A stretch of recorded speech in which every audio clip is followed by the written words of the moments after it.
Generic detail देख लेते हैं कि क्या है क्या नहीं पूरा, कि चल क्या रहा है एक्चुअली में, है ना? तो वेनेजुएला के जो प्रेसिडेंट है निकोलस माडुरो, वो और उनकी वाइफ, उन दोनों को कैप्टिव कर लिया एक तरीके से, which is not at all right. आप लोग मुझे ये बताओ, थोड़ा बहुत आपने न्यूज़ तो देख ही लिया होगा, है ना?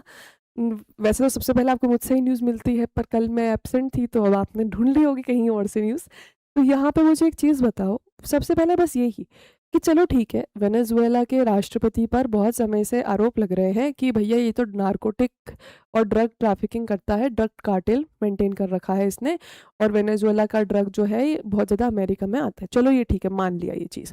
इंडिया में भी है, इंडिया के पास में पाकिस्तान, उधर पीछे अफगानिस्तान, यहाँ साइड में म्यांमार, यहाँ से हमें भी बहुत ज़्यादा ड्रग्स आते हैं इंडिया में, ठीक है? और बहुत सारे देश है यार जहाँ पे उनके पड़ोसियों से ड्रग ओवरफ्लो होता है उनके नेशन में, और ये साबित करने का भी ऐसे कुछ एकदम ठोस प्रूफ वगैरह तो था भी नहीं, ठीक है? तो यहाँ पे ऐसा एक माहौल बनाया गया यूएसए के द्वारा बहुत समय से कि भैया वेनेजुएला जो है ड्रग ट्रैफिकिंग करता है, ड्रग ट्रैफिकिंग कर रहा है, ड्रग ट्रैफिकिंग, ये बहुत सोची समझी साजिश थी। बहुत समय से माहौल बनाया गया। अब आप लोग मुझे बताओ कि चलो माना, ये मान लिया कि बहुत भयंकर ड्रग ट्रैफिकिंग करता है ये, और वेनेजुएला का जो प्रेसिडेंट है निकोलस माडुरो, यही इतनी ड्रग ट्रैफिकिंग कर रहा है, और अमेरिका में जितना भी ड्रग है ये सब इसी का ही है, ये भी मान लिया। इसके बाद भी आप लोग मुझे बताइए, क्या ये लेजिटिमेट है जो यूएसए ने किया? क्या ये सही था कि you take your forces to some other nation which is sovereign? Venezuela is sovereign, वो खुद को गवर्न करता है, वो इंडिपेंडेंट है। तो क्या ये सही है कि कोई और ही कंट्री आए और अपनी फोर्सेस लेके आए और आपके राष्ट्रपति और राष्ट्रपति की वाइफ दोनों को कैप्टिव करके ले जाए और फिर अपने कोर्ट में वहां खड़ा कर दे? क्या ये सही चीज है? Do you all agree with this? क्या this is how the world should work? हाँ बेटा, ये आज का न्यूज़ है, ये आज का न्यूज़ है, 6 जनवरी 2026 का न्यूज़ है ये। सही नहीं है, right? This is not right. अगर आपको लग भी रहा है तो इस सब चीज़ों के लिए डेडिकेटेड कमिटीज़ हैं, डेडिकेटेड बॉडीज़ हैं जो आपने खुद ही बनाई है। यूएसए ने खुद ही इंटरनेशनल कोर्ट ऑफ जस्टिस को स्टैब्लिश करने में बहुत ज़्यादा योगदान दिया था, तो आप वहाँ जाइए, क्रिमिनल कोर्ट है, आप वहाँ जाइए, वहाँ जाके आप ये सब, जब आपने डेडिकेटेड बॉडीज़, मतलब यहाँ पे आपने बहुत सारे अलग अलग बॉडीज़ की बेइज्जती कर दी, आपने इंटरनेशनल कोर्ट की बेइज्जती करी, आपने क्रिमिनल कोर्ट की बेइज्जती करी, आपने यूनाइटेड नेशंस की बेइज्जती कर दी। खैर यूनाइटेड नेशंस की तो कोई सुनता ही नहीं है आजकल, पर उसकी भी बेइज्जती कर दी। आपने वेनेजुएला के लोगों का ध्यान नहीं रखा, तो आपने इतने सारे लोगों को ऑफेंड किया है, ठीक है, for something which is drug. ये आप दुनिया को बता रहे हो। अब देखो, ट्रम्प का हमेशा ऐसा रहता है बच्चों की, दिखाता कुछ और है और होता कुछ और है, ठीक है? जैसे फॉर एग्जांपल मैंने आपको एक बहुत बड़ा वीडियो दिया था पैलेस्टाइन के ऊपर मेरे अकेडमी जाने के पहले। उस वीडियो में मैंने बात किया था कि ट्रम्प क्यों पीछे पड़ा हुआ है पैलेस्टाइन और गाजा के, और इतना क्यों उसको है कि भैया वहाँ सीज फायर करवाया जाए। क्योंकि ट्रम्प की नज़र थी गाजा की जो ज़मीन है उस पे, और ट्रम्प ने यहाँ बोल भी दिया था कि भैया एक काम करो ना, इजराइल इस ज़मीन को रखेगा ना पैलेस्टाइन के लोग इस ज़मीन को रखेंगे, गाजा की ज़मीन मुझे ही दे दो, मैं उस जगह को मेंटेन कर लूँगा। मेंटेन करने के नाम पे उस जगह को एक्सप्लॉइट करना था। तो यहाँ पे ट्रम्प अगर कुछ भी करता है तो दिखाता कुछ और है, वो हाथी के दांत वाला होता है ना, दिखाने के कुछ और खाने के कुछ और, वो वाला सीन है ट्रम्प के साथ।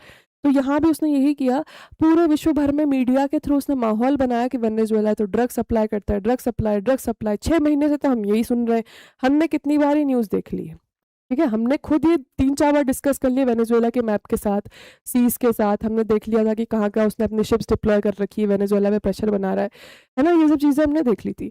तो अब क्या हो रहा है, वो वेनेजुएला पे ये सब ऐसी मार्केटिंग कर रहा है, पीआर ही है ये एक प्रकार से, कि भैया वेनेजुएला ड्रग बेच रहा है सारे देशों में। अरे कितने देश ड्रग सेल कर रहे हैं, इंडिया के पास ही कितने देश ड्रग सेल कर रहे हैं, तो क्या इंडिया वहाँ जाके वहाँ के लोगों को, वहाँ के राष्ट्रपति को उठा लाए और फिर अपने कोर्ट में खड़ा कर दे? अगर इंडिया ऐसा करेगा तो सबसे पहले यूएसए ही आएगा भाग भाग के, है ना? सबसे पहले यूएसए आएगा कि भैया ये कैसे कर दिया तुमने, और यूएसए खुद ये चीज़ कर रहा है, ठीक है? तो यहाँ पे पूरा मुद्दा हम देखते हैं। वेनेजुएला के जो राष्ट्रपति है निकोलस माडुरो, उन्होंने अपने खुद को, अपने आप को नॉट गिल्टी प्लीड किया है न्यूयॉर्क के कोर्ट में, जहाँ पे उनके against narco terrorism related, weapon related charges लगे हुए हैं। और उस समय निकोलस माडुरो का ये कहना है कि भैया आप मुझे बोल रहे हो कि मेरे अगेंस्ट नार्को टेररिज्म के चार्जेस है, वेपन के चार्जेस हैं, ये तो मुझे किडनैप करके यहाँ लाया है, ठीक है? कोर्ट की पेशी में किडनैप करके किसी को नहीं ले जाया जा सकता, स्पेशली किसी देश के राष्ट्रपति को। तो यहाँ पे तो मुझे किडनैप करके लाया गया है और मैं राष्ट्रपति हूँ वेनेजुएला का, तो आप मुझ पे कैसे चार्जेस लगा पा रहे हैं जब मुझे लाया ही या गलत तरीके से गया है। ठीक है, हुआ ये कि निकोलस माडुरो और उनकी जो वाइफ है सीलिया फ्लोर्स, ये दोनों जो है बच्चों कैराकस में थे, राजधानी है वेनेजुएला की, और वहाँ पे इन्हें यूएस की स्पेशल फोर्सेस ने उठाया। इनका जो वीडियो भी आपने देखा होगा ना, एकदम ब्लैक से इनके चॉपर्स थे, एकदम खूब सारे चॉपर्स, तो उठाया और इनको न्यूयॉर्क ले आए। ठीक है, क्या है, समुद्र ही तो पार करना है, न्यूयॉर्क ले आए और वहाँ पे उन्हें शेकल्स में बेड़ियों में लाया गया और फेडरल कोर्ट रूम में रख दिया मैनहट्टन के, मतलब इंटरनेशनल कोर्ट में भी नहीं है, यूएसए के कोर्ट। अब आप मुझे बताओ, अब आप सीधी बात है, अगर मैं हमारे देश में कुछ हो रहा है किसी और पड़ोसी देश के कारण, तो हम उस पड़ोसी देश के लीडर को उठा के हमारी सुप्रीम कोर्ट में खड़ा कर देंगे क्या, कि नहीं नहीं तुझे तो हमारी सुप्रीम कोर्ट ही सजा सुनाएगी। अरे उसके लिए इंटरनेशनल कोर्ट ऑफ जस्टिस है या तो यूनाइटेड नेशंस की कोई बॉडी, वहां वहां ये होए है क्यों, ये कोर्ट्स है क्यों। इंडिया का कोर्ट किसी भी ब्राजीलियन रेसिडेंट या यूएसए रेसिडेंट, इन सबको सजा ऐसे डायरेक्टली थोड़ी सुना सकता है, वो भी वहाँ के राष्ट्रपति को। ठीक है, सो यहाँ पे मैनहट्टन के फेडरल कोर्ट रूम में लाके रख दिया बिफोर जज ऑल्विन हेलरस्टीन। ठीक है, अब जज ऑल्विन हेलरस्टीन जो है, इन दोनों ने मतलब जज ऑल्विन हेलरस्टीन ने यहाँ पे कहा कि भैया बताइए, आप अपने तरफ से बात रखिए। तो यहाँ पे दोनों ने कहा कि हम नॉट गिल्टी हैं, मादुरो उनकी वाइफ, दोनों ने कहा कि वी आर नॉट गिल्टी। और इसी के साथ इंटरप्रेटर, क्योंकि अब वेनेजुएलन भाषा अलग है, यूएस की भाषा अलग है, तो जो इंटरप्रेटर है, जो ट्रांसलेटर है, उनके थ्रू पता पड़ा कि वेनेजुएलन के राष्ट्रपति कह रहे हैं कि आई एम इनोसेंट। ठीक है, मैं इनोसेंट हूँ और मैं अपने देश का राष्ट्रपति हूँ। ओके, अब यहाँ पे ट्रंप ने सिर्फ ये नहीं किया है, आपको लग रहा है कि ट्रंप ने सिर्फ वेनेजुएला के प्रेसिडेंट को उठाया और वहाँ, अब देखो बच्चों एक और चीज़ मैं क्लियर कर दूँ, मेरे को कोई सिंपैथी नहीं है वेनेजुएला के प्रेसिडेंट से, ना ऐसा कुछ है कि अरे वो ड्रग्स कर रहा था तो मैं उसकी तरफ से क्यों बात कर रही हूँ, वो ड्रग्स फैला रहा था। देखो ड्रग टेररिज्म में हाथ तो है निकोलस माडुरो का, ये तो बिल्कुल सही बात है, लेकिन मैं कोई उससे सिंपथाइज नहीं कर रही हूँ या मैं उसकी तरफ से बात नहीं कर रही हूँ, मैं बात कर रही हूँ रूल्स की। ठीक है, कि यूएसए अपने देश से किसी और देश के राष्ट्रपति को उठा के अपने ही देश के कोर्ट में नहीं खड़ा कर सकता है, ये उस देश की सोवेरेनिटी के अगेंस्ट है। उस देश का राष्ट्रपति भले ही गिल्टी है या भले ही नॉट गिल्टी है, दोनों ही केसेस में ये चीज़ गलत है। हर एक चीज़ का करने का तरीका होता है। अगर उसे ये करना ही था वेनेजुएला के अगेंस्ट, उसके पास इतने सबूत थे, तो वो इंटरनेशनल कोर्ट ऑफ जस्टिस में चले जाता, क्रिमिनल कोर्ट में चले जाता, वहां पे हो सकता था ये सब डायरेक्टली, बजाय इसके कि वो खुद सारी पावर अपने हाथ में लेके ये करे। आज उसने वेनेजुएला के राष्ट्रपति के साथ किया, चलो मान लिया वो गिल्टी, ठीक है, कल को किसी ऐसे राष्ट्रपति के साथ कर लेगा जो नॉट गिल्टी होगा, तो फिर क्या करेंगे हम, उस समय हम क्या कर सकते हैं। तो भले ही सामने वाले ने क्राइम किया है, मान के चल रहे हैं हम, लेकिन तब भी ये चीज गलत है। आप देखो इंडिया में आतंकवाद भी होता है ना, और अगर हम आतंकवादी को पकड़ते भी हैं तो हम उसको भी उसके अधिकार देते हैं, आतंकवादियों को भी हम अधिकार देते हैं कि तू खुद को रिप्रेजेंट कर ले, एक लॉयर ले आ, हम आतंकवादी को भी अधिकार देते हैं, और यही होता है संविधान और यही होता है लोकतंत्र। ठीक है, कि आपको पता है इस इंसान ने गलत किया, तब भी आप उसको, तब भी आप अधिकार दे रहे हो, ठीक है, कि खुद के बारे में आप बोलो। तो यहाँ पे तो किसी और देश के राष्ट्रपति को उठा लाए हैं। ठीक है, अब यहाँ पे देखो चार्जेस क्या क्या लगा रहे हैं।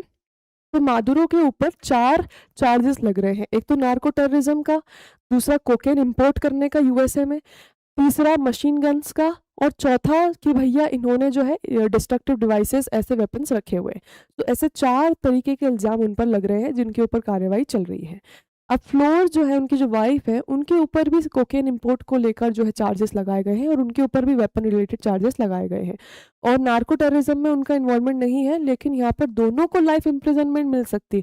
मतलब आप सोचिए कि किसी और ही देश के लीडर को उठा के अपने देश में लाइफ इम्प्रिजनमेंट दे देना, और इसमें यूनाइटेड नेशन और ये इन लोगों ने बस एक स्टेटमेंट जारी कर दी, यूनाइटेड नेशन ने, बस हो गया यूनाइटेड नेशंस का काम। ठीक है, अब यहाँ पे मादुरो को अगर हम स्टांस देखते हैं, तो मादुरो ने यहाँ जज को कहा है कि वो कैप्चर किए गए हैं उनके घर से, जो कि बिल्कुल भी सही नहीं है। दूसरा, यूएस ऑपरेशन जो है किडनैपिंग किया गया है, तो आप किडनैपिंग की सजा सुनाइए सबसे पहले तो। वेनेजुएला की सोवेरेनिटी मतलब क्या होता है, सोवरेन मतलब क्या होता है, जब कोई देश खुद को आज़ाद और सोवरेन डिक्लेयर करता है, उसका मतलब यही है कि कोई कहीं से भी आके हमको उठा के ना ले जाए, क्योंकि हम हमारे देश के नागरिक हैं, हमारा देश हम ही से चलेगा, और हमारा देश सोवरेन है और हम भी सोवरेन है। ठीक है। सो ऐसे करके कि कोई भी आके हमारे ऊपर कुछ तानाशाही नहीं कर सकता है, हमारे देश के रूलर्स हम ही इलेक्ट करेंगे, हम ही चुनेंगे, है ना। तो यहाँ पे वेनेजुएला की सोवेनिटी पे बहुत ज़्यादा एक कीचड़ उछाला गया है इस तरीके से। इसी के साथ माडुरो ने ये भी कहा कि कॉन्स्टिट्यूशनल, सर्दी हो रही मुझे थोड़ा सा, माडुरो ने ये भी कहा कि वो कॉन्स्टिट्यूशनल प्रेसिडेंट है वेनेजुएला के, वेनेजुएला की इतनी जनता ने मेजॉरिटी वोट डाल के उनको चुना है, ठीक है। इसी के साथ उन्होंने कहा कि अब इंटरिम अथॉरिटीज उनको रिप्लेस कर रही। अब आप ये देखो वेनेजुएला का पॉलिटिकल डेवलपमेंट आप देखना, है ना, मतलब ये सब मैं अपने ओपिनियन बता रही हूँ यहाँ से, ये सब मेरे पर्सनल ओपिनियन है, जो मेरा सोचना है, सही भी हो सकता है गलत भी हो सकता है, आप भी कोशिश कीजिए इस डायरेक्शन में सोचने की कि जब मैं अपना पर्सनल ओपिनियन देती हूँ तो मैं बता देती हूँ, क्योंकि टीचर्स का काम होता है न्यूट्रलाइज होकर सब बताना, ठीक है। अगर कोई पर्सनल ओपिनियन आपको बता रहा है अध्यापक, तो उनको ये भी बताना चाहिए कि वो उनका पर्सनल ओपिनियन है, और उसको एक्सेप्ट करना ना करना फिर ये आपके हाथ में रहता है, ठीक है। अब यहाँ पे देखिए पॉलिटिकल डेवलपमेंट वेनेजुएला में किस प्रकार चला। अब इन्हें राष्ट्रपति को पकड़ लिया, तो अब उनके पीछे से वेनेजुएला को चलाएगा कौन, ठीक है। तो आप देखिए सब कितनी तेजी से हुआ, जैसे ही उनका कैप्चर हुआ वैसे ही वेनेजुएला का जो पार्लियामेंट है, उन्होंने जो फॉर्मर प्रेसिडेंट डेल्सी रॉड्रिग्यूज है, इनके पहले जो प्रेसिडेंट थे डेल्सी रॉड्रिग्यूज, उन्हें फॉर्मर वाइस प्रेसिडेंट, यानी कि इनके पहले जो वाइस प्रेसिडेंट थे डेल्सी जी, उन्हें प्रेसिडेंट नियुक्त कर दिया है, ठीक है, इंटरिम प्रेसिडेंट के रूप में नियुक्त कर दिया कि जब तक नई इलेक्शन नहीं होते तब तक ये राष्ट्रपति है। और इसी के साथ इन्होंने सिग्नल दे दिया यूएसए को कि हम आपके साथ हैं, हम आपके साथ हैं, ठीक है। तो यहाँ पे उन्होंने बोला कि भैया ठीक है, आप ले जाओ, आपके पीठ पीछे हम यहाँ काम कर लेंगे। तो यहाँ पे ट्रांजिशन जो है इसको मिलिट्री और अपोजिशन ने बैक कर दिया है, मतलब सपोर्ट दे दिया है। यहीं पे जो रॉड्रिग्स है, रॉड्रिगस भी बोल सकते हो, रॉड्रिग्स भी बोल सकते हो, तो जो डेल्सी रॉड्रिग्स है, इन्होंने पब्लिकली बोल दिया कि हम ट्रंप का समर्थन करते हैं, ठीक है, और कहा कि भैया हमारी तरफ से एकदम कॉपरेशन मिलेगा आपको, while also trying to show that Venezuela is acting independently. और ये इन्होंने कहा, लेकिन ये बोल रहे कि हम अपनी तरफ से कॉपरेशन कर रहे हैं, यूएसए की तरफ से प्रेशर नहीं है, हम अपनी तरफ से कॉपरेशन कर रहे हैं। अब यहाँ पे मेरा ये सोचना है कि अगर हमारे देश के राष्ट्रपति को या प्रधानमंत्री को कोई कहीं का भी उठा के ले जाए, भले ही हमारा देश परेशान भी क्यों ना हो, ठीक है, हमारे राष्ट्रपति या हमारे प्रधानमंत्री से फॉर एग्जाम्पल अगर हम परेशान भी हो, तो भी कोई और अगर उन्हें उठा के ले जाए तो हमें उसके अगेंस्ट बोलना चाहिए, उस देश के अगेंस्ट हमें बोलना चाहिए, ठीक है, भले ही अच्छे हो या बुरे हो। वो बोलते हैं ना हमारे हमारे लीडर है ना, कुरकुरा टेढ़ा है पर मेरा है काइंड ऑफ चीज होती है। तो यहाँ पे it's not about prime minister, it's not about president, it's about sovereignty of your country, कि कोई और आके आपके देश के सबसे पावरफुल आदमी को उठा के ले गया, कॉन्स्टिट्यूशनली जो सबसे पावरफुल है उसको उठा के ले गया। तो आप यहाँ पे उस राष्ट्रपति के लिए नहीं लड़ रहे हो, आप यहाँ पे उस प्रधानमंत्री के लिए नहीं लड़ रहे हो, आप लड़ रहे हो आपके देश के कॉन्स्टिट्यूशनल एसेंस को जो मतलब मजाक बनाया गया है उसके लिए, ठीक है। लेकिन यहाँ पे जो इंटरिम गवर्नमेंट के लीडर बन गए रॉड्रिग्स, इन्होंने ओपनली कह दिया कि भैया मैं तो यूएसए का समर्थन कर रहा हूँ और यूएसए ने मुझे नहीं कहा, मैं तो आगे से समर्थन कर रहा हूँ। अब ऐसा हो सकता है क्या, अब ऐसा हो सकता है क्या? Like this is my personal opinion कि ये बहुत समय से प्लानिंग चल रही थी and Donald Trump might have talked to Rodriguez, और हो सकता है डोनाल्ड ट्रंप ने रॉड्रिग्स को कहा हो कि आप ऐसे ही दिखाना सबको कि आप मेरा समर्थन कर रहे हो खुद के मन से, ऐसा मत दिखाइए कि यूएसए ने आपको प्रेशर बनाया समर्थन करने का। हो सकता है उसके लिए उन्हें कुछ और एक्सचेंज में प्रॉमिस किया हो, जैसे बहुत जगह पपेट लीडर्स बैठ जाते हैं, पपेट रूलर्स बैठ जाते हैं, वो लीडर अपने देश में बैठ के दूसरे देश का भला करते हैं क्योंकि वहां से उन्हें कुछ फायदा मिल रहा है, ठीक है। सो हो सकता है ये चीज वैसी हो, है ना। प्रेसिडेंट डोनाल्ड ट्रंप ने कहा वॉशिंगटन से कि भैया हमें टोटल एक्सेस चाहिए ऑयल का और दूसरी चीजों का जो वेनेजुएला के देश में, समझ रहे हैं। तो यहाँ पे अभी जो रॉड्रिग्स साहब बैठ गए हैं, तो बेसिकली डोनाल्ड ट्रंप का ये उद्देश्य है कि वेनेजुएला का जितना भी ऑयल डिपॉजिट है वो सब डोनाल्ड ट्रंप ले ले, ये ओपनली डोनाल्ड ट्रंप ने कह दिया है। अब यहाँ पे यही मेन रीजन है, पूरी दुनिया को दिखा क्या रहे हैं कि भैया वेनेजुएला ड्रग ट्रैफिकिंग कर रहा है और हम इससे परेशान हैं इसलिए हम इसको उठा के ले आए। ड्रग ट्रैफिकिंग बहुत देश कर रहे हैं और बहुत देश उन देशों से परेशान है, पर कोई भी देश जाके उनको उठा के नहीं लाता है। एक्चुअली में ये बस एक बहाना था, ये बस एक जस्टिफिकेशन था। डोनाल्ड ट्रंप का एक पैटर्न समझिए, वो हमेशा कुछ ना कुछ करके जस्टिफिकेशन देते हैं और बैक एंड पे अपनी ही खिचड़ी बनाते रहते हैं। तो उन्होंने दुनिया को ये दिखा दिया कि ये तो है ना भैया वेपनाइजेशन कर रहा था, ड्रग टेररिज्म कर रहा था इसलिए मैं उठा के लाया। एक्चुअल में डोनाल्ड ट्रंप को मतलब ही नहीं है इन सब चीज़ों से, डोनाल्ड ट्रंप को मतलब है तेल से, ऑयल से, गैस रिजर्व से जो कि वेनेजुएला में रखे हुए, ठीक है।